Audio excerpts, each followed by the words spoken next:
1 Tessalonicenses, capítulo 2, versículos de 1 a 12, quando a palavra do Senhor nos diz assim: porque vós, irmãos, sabeis pessoalmente que a nossa estada entre vós não se tornou infrutífera.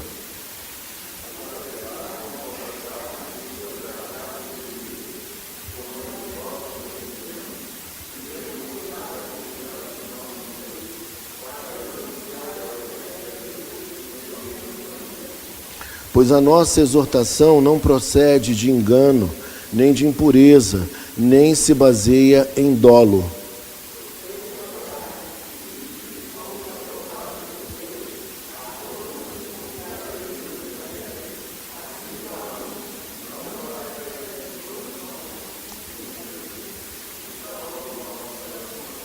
A verdade é que nunca usamos de linguagem de bajulação, como sabeis, nem de intuitos gananciosos. Deus disto é testemunha.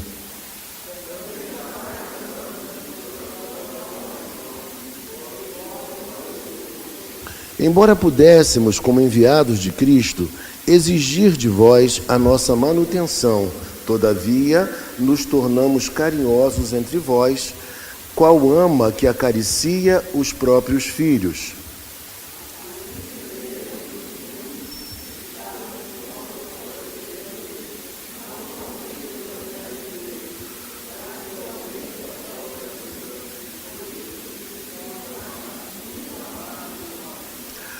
Porque vos recordais, irmãos, do nosso labor e fadiga, e de como, noite e dia, labutando, para não vivermos à custa de nenhum de vós, vos proclamamos o Evangelho de Deus.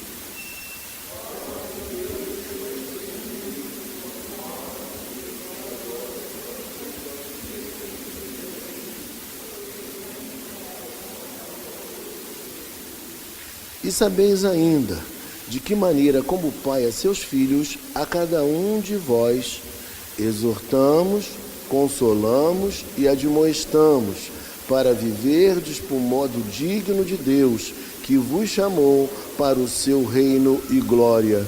Vamos orar mais uma vez.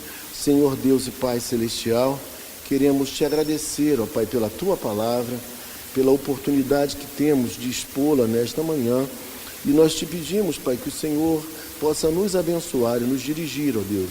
Que o Senhor também abençoe, Pai, a cada um dos irmãos presentes.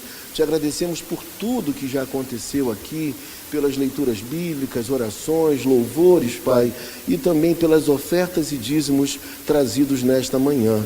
Que o Senhor possa nos abençoar agora na exposição da Tua palavra. Ó Deus, te pedimos isto, em nome de Jesus Cristo, o Teu Filho amado. Amém.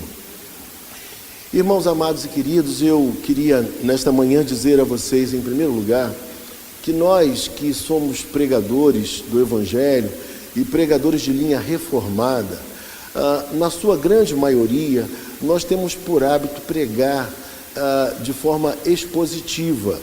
E pregamos de forma expositiva, às vezes, perícopes, textos bem extensos, e outras vezes, como estamos fazendo nesta manhã, nós expomos todo o conteúdo de um livro bíblico, no caso aqui uma epístola. Começamos na última semana e nesta semana estamos dando continuidade, prosseguindo na exposição de 1 Tessalonicenses.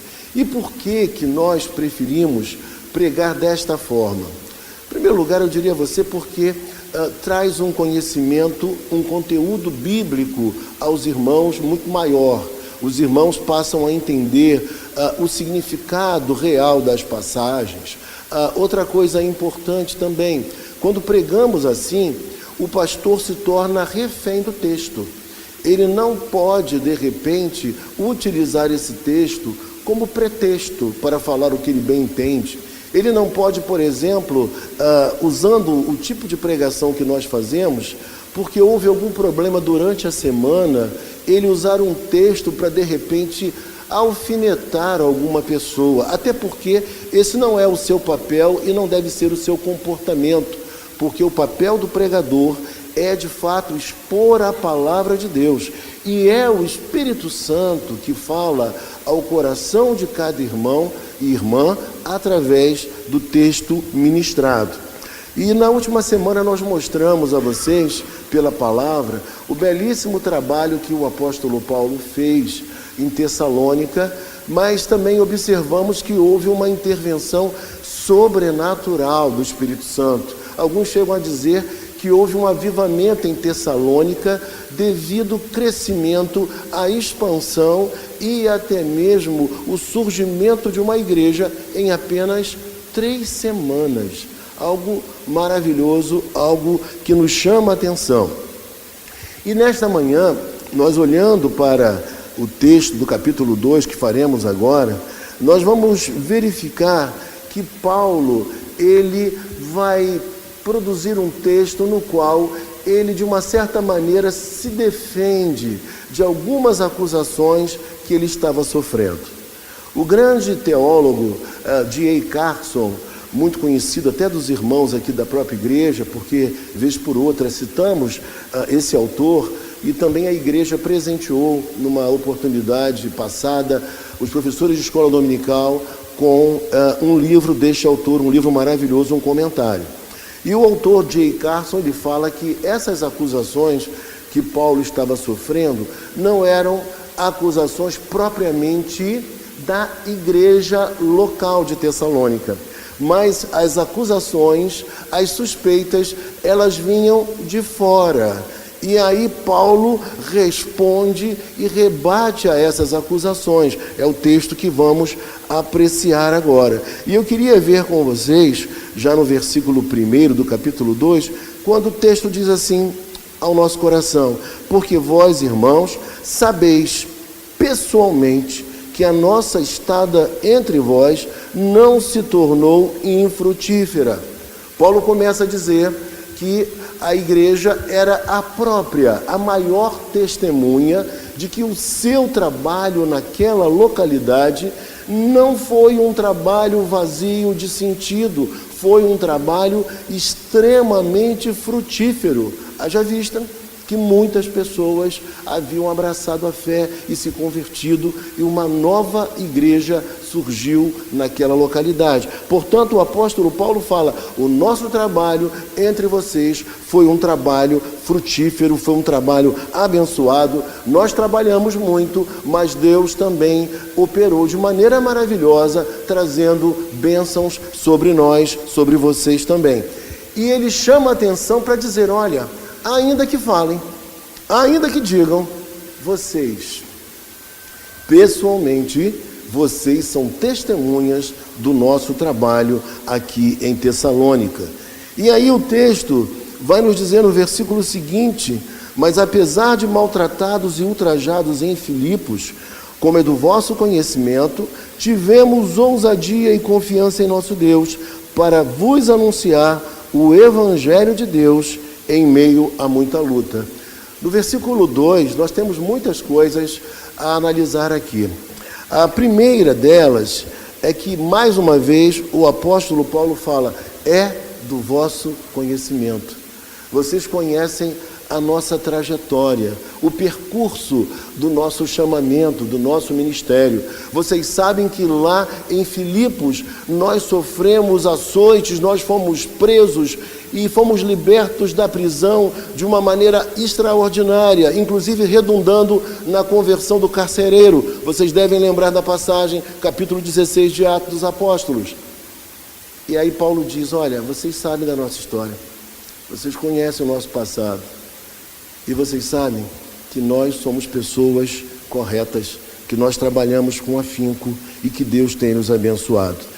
E é curioso dizer que, embora maltratados em Filipos, sendo açoitados e presos, o que aconteceu com eles?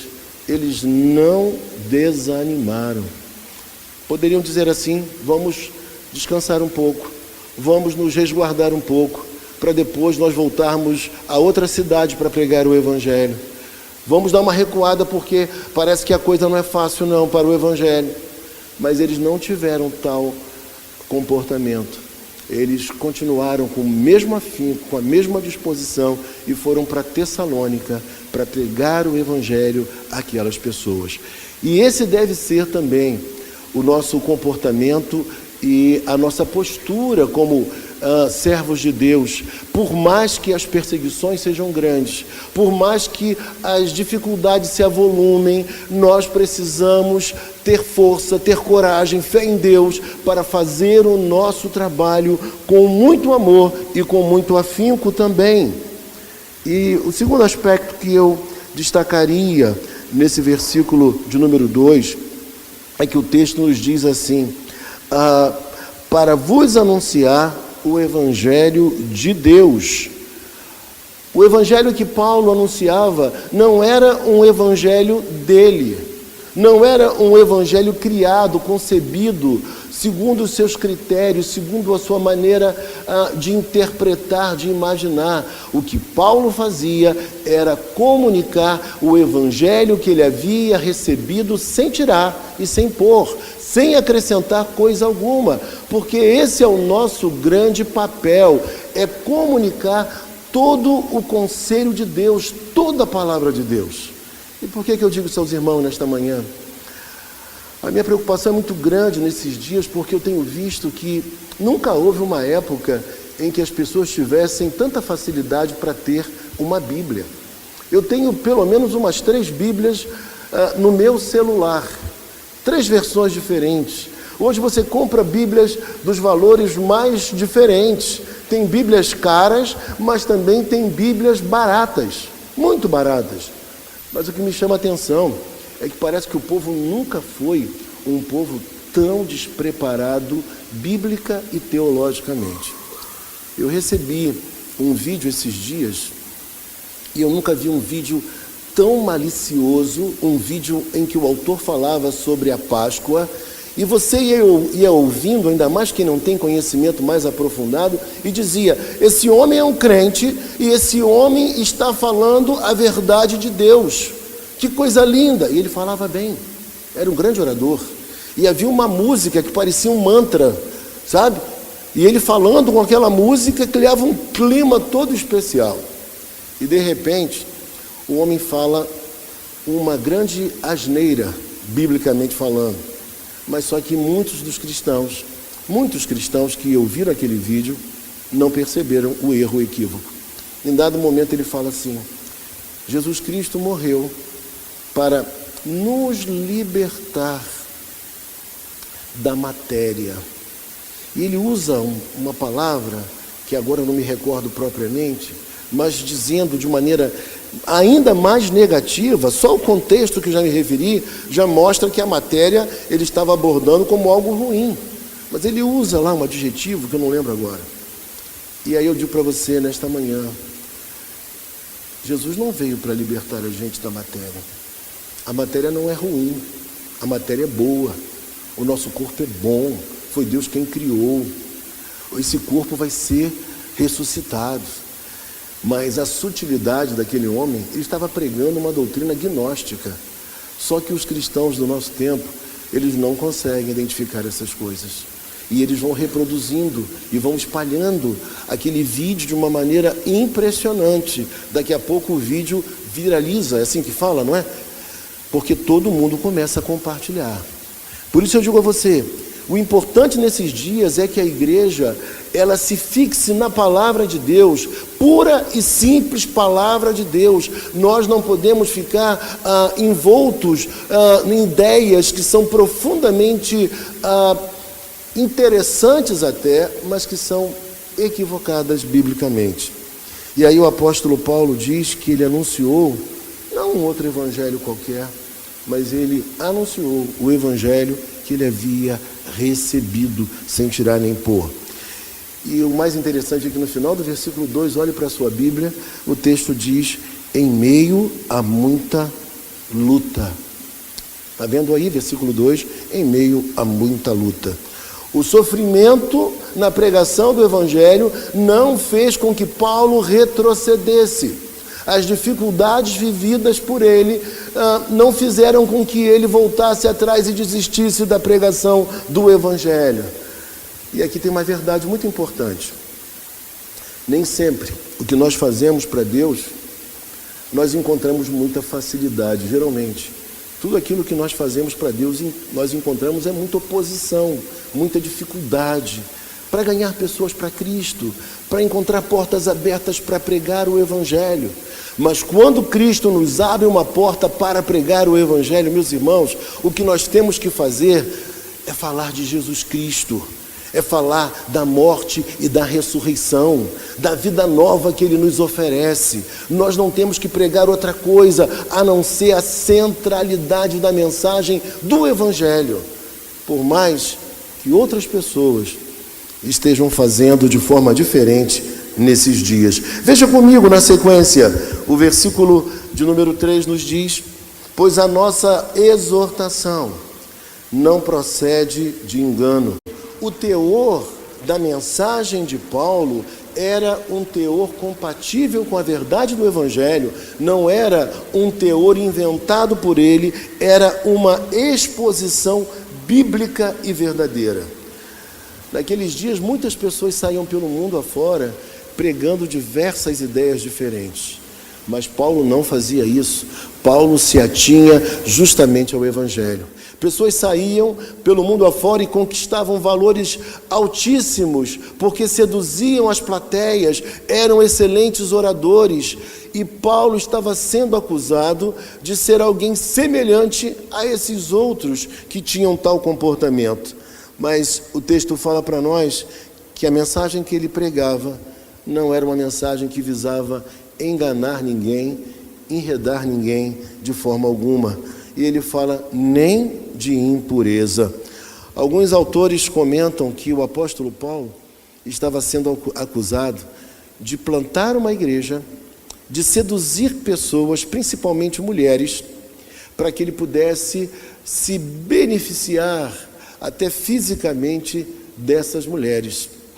E por isso Paulo diz: olha, a nossa mensagem, a nossa postura, a nossa exortação, ela de maneira alguma, ela tem a ver com engano, nem tampouco com impureza, nem se baseia em dolo. Irmãos, preste atenção. Essa palavra aqui eu não erro porque vocês sabem que eu estudei direito, né, me formei em direito, até passei na prova da ordem, embora não exerça mais, mas a palavra não é dolo, a palavra é dolo. Por mais estranho que isso pareça a você, o termo é dolo.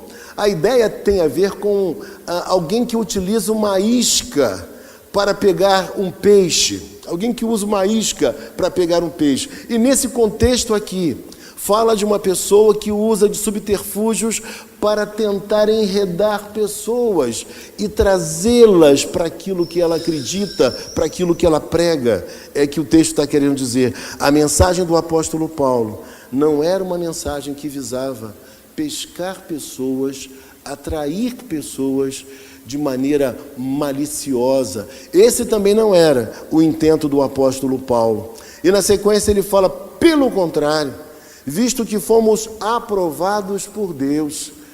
E aqui, irmãos, algo muito importante dizer a vocês. Todo aquele que é chamado verdadeiramente por Deus, ele vai precisar passar por lutas e provas para que ele possa ser aprovado. Não existe alguém que tenha sido aprovado sem ter passado por lutas e por provas. O ministério pastoral, como disse um bispo de uma outra denominação, ele disse que o pastor ele vai ter que sangrar, o pregador vai ter que sangrar. As lutas, os problemas testarão a sua vitalidade, a sinceridade, a verdade com a qual ele prega o Evangelho e vive o Evangelho. Se queriam dizer que o apóstolo Paulo era alguém que se locupletava com o Evangelho, Paulo está dizendo, olha, minha motivação para pregar o Evangelho não é a motivação do dinheiro. O nosso maior desejo é ver pessoas se rendendo a Cristo, pessoas se convertendo, pessoas sendo de fato transformadas pelo poder de Deus. E aí o texto diz que pelo fato deles terem sido aprovados por Deus, parte B do versículo, a ponto de nos confiar ele, Deus, o Evangelho. Deus confiou o Evangelho a eles porque eles foram aprovados. É o motivo pelo qual Deus confiou o Evangelho a eles, porque haveria, por certo, fidelidade da parte de Paulo e também de seus companheiros. Esse dia eu tomei um café com um pastor de uma outra denominação. Ele é um pastor, por incrível que pareça, da Assembleia de Deus, mas ele é mais reformado do que muitos pastores reformados. E ele me dizia o seguinte, que em dado momento na sua igreja, disseram assim: pastor, será que o senhor não deveria fazer como a outra igreja aqui do lado está fazendo? E aí ele falou: o que estão fazendo? Eles estão dando algumas coisas, alguns objetos, né? Alguns lenços, algumas coisas assim, algumas rosas. Pastor, a igreja está cheia lá. E aí ele virou-se para esses irmãos e falou assim: olha, eu não posso de maneira alguma negociar o Evangelho. Eu vou continuar pregando a verdade de Deus, e é Deus mesmo quem vai conduzir esta obra. E aí ele me contando, dizendo que algumas pessoas da sua igreja foram para uma igreja da moda aqui na região. E ele falou que depois de algum tempo, essas pessoas que foram para essas igrejas da moda, daqui a pouco voltaram. Porque não se acostumaram com o tipo de vivência e de pregação que ali acontecia. Dia desses eu recebi um vídeo também de uma igreja com um Camaro amarelo. É Camaro, né? E eu falei: meu Deus, por que um Camaro está dentro de uma igreja? Eu não entendi. E aí, quem foi que me mostrou esse vídeo? Meu filho. E aí eu tentei falar para ele assim: não, filho, isso aí deve ser o seguinte, eu acho que essa igreja ofereceu o templo para uma palestra motivacional, alguma coisa assim, deve ser isso. E aí, conversando com um colega meu, ele falou assim: não, Cadengue, o pior é que isso aconteceu dentro do culto.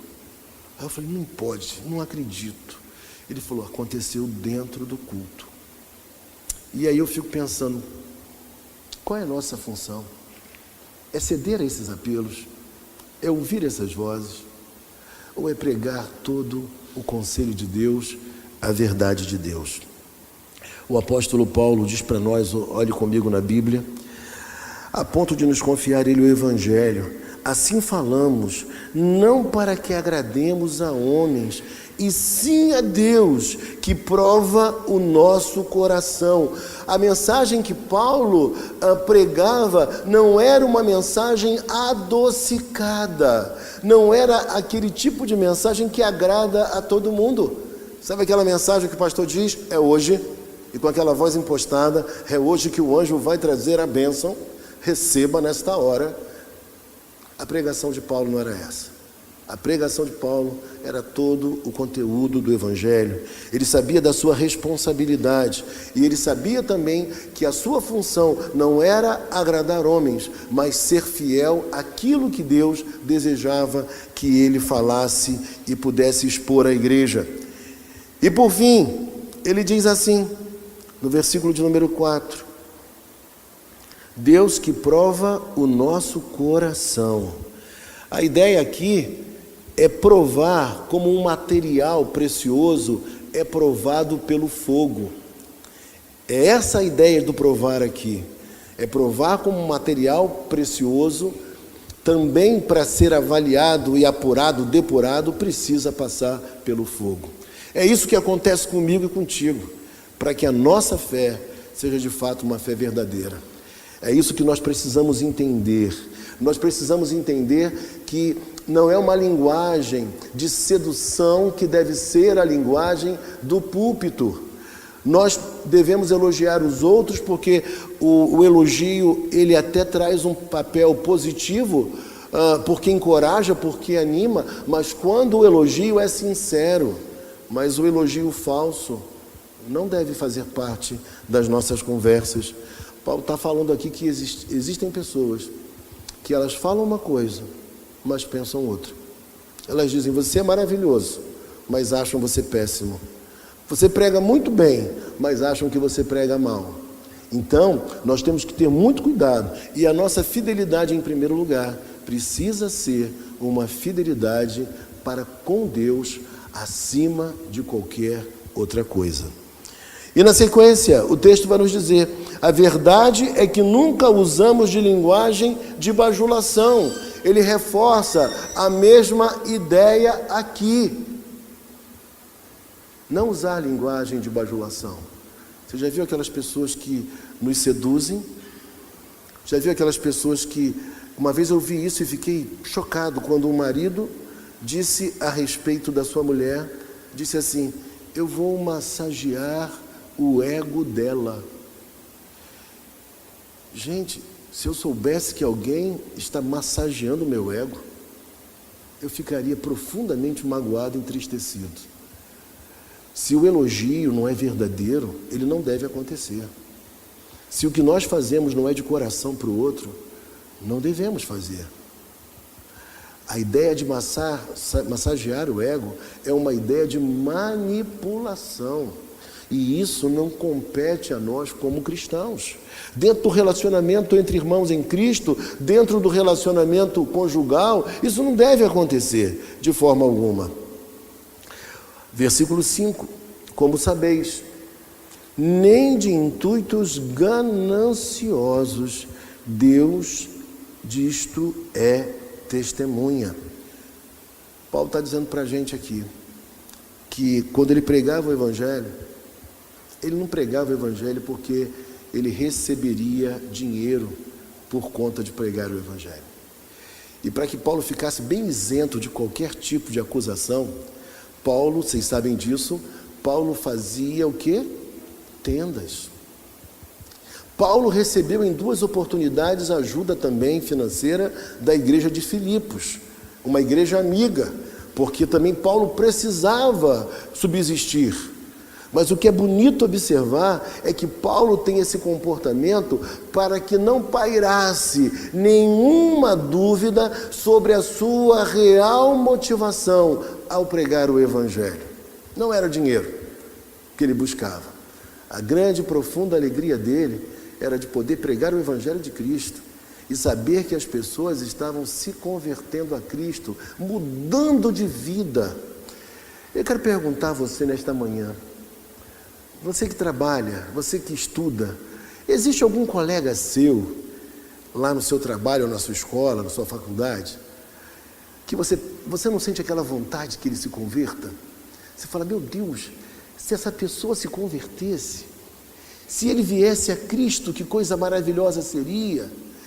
Gente, que coisa boa, porque aquilo que já há de bom nele seria potencializado por Deus, mas aquilo que precisa mudar nele seria transformado, o coração novo Deus daria a ele seria nova criatura. Não aconteceu com você ainda, mas já aconteceu comigo várias vezes. E esse deve ser o desejo de todo aquele que prega o Evangelho, de ver as pessoas mudando de vida, se transformando, deixando a sua vida de pecado, deixando o seu comportamento que é contrário à palavra de Deus, para adotar sim um comportamento baseado nas Escrituras. Alguém realmente que mudou de vida. Esse é o nosso maior desejo. E para a gente finalizar, versículo 6, o texto fala: também jamais andamos buscando glória de homens, nem de vós, nem de outros.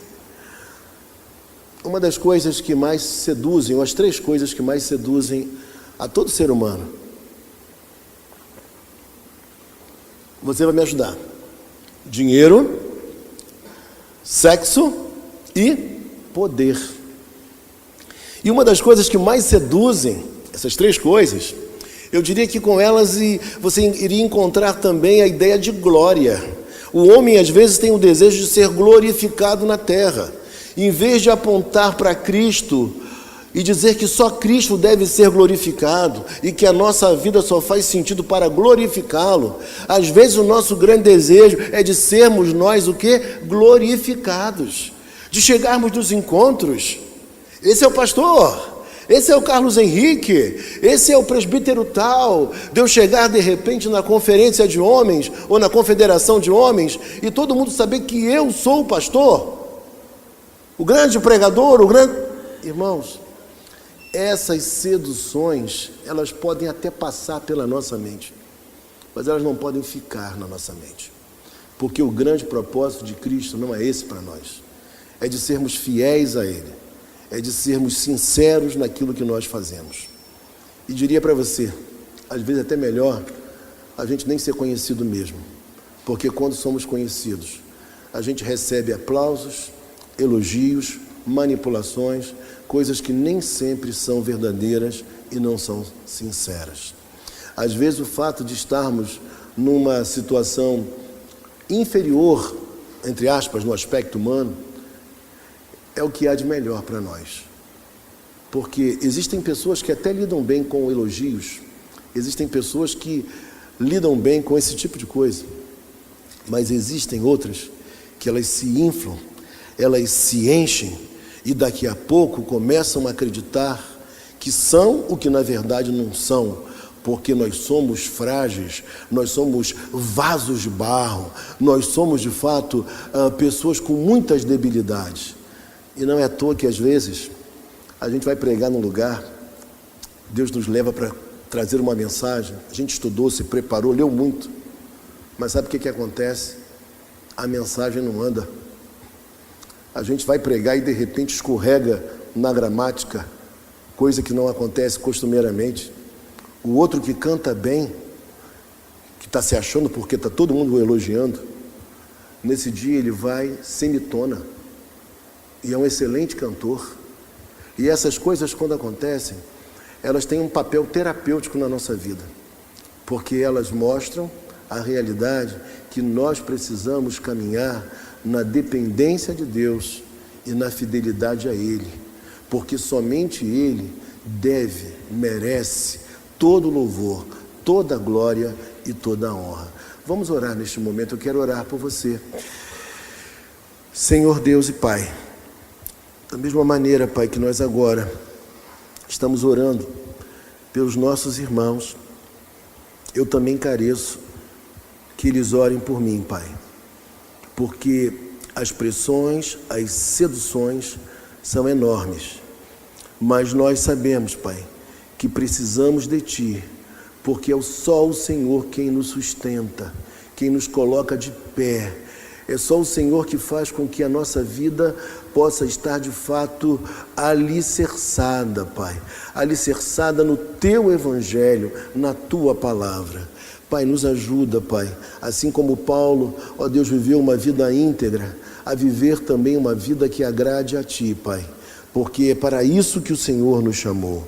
Nos ajuda, Senhor Deus, para que o sucesso não venha nos envaidecer, ó Pai, mas que acima de qualquer coisa, nossa vida seja marcada pela fidelidade em todos os momentos, em todas as circunstâncias. Ó Deus, fala ao nosso coração, fala ao coração de cada um dos irmãos. É o que nós te pedimos e te agradecemos, porque o fazemos em nome de Jesus.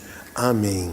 Recebei a bênção, que o amor de Deus o Pai, que a graça de nosso Senhor e Salvador Jesus Cristo, que as doces, eternas e eternas consolações do Espírito Santo sejam sobre todo o povo do Senhor, espalhados sobre a face da terra e sobre cada um de nós hoje aqui. Amém.